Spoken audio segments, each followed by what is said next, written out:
ওটাকে ধরেছি। এইবার ওই সামনে যারা দাঁড়িয়ে আছে, এইবার ওদের একটা একটা করে ধরবো আর চিবিয়ে চিবিয়ে খাবো।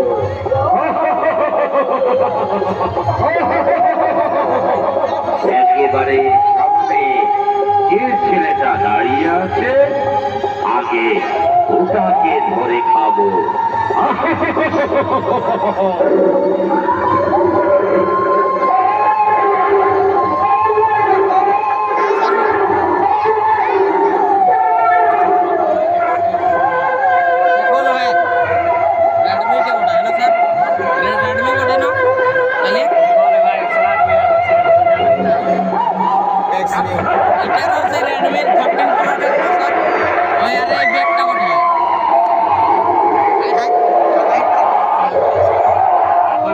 নমস্কার, এখনকার মতো শেষ হলো আমাদের এই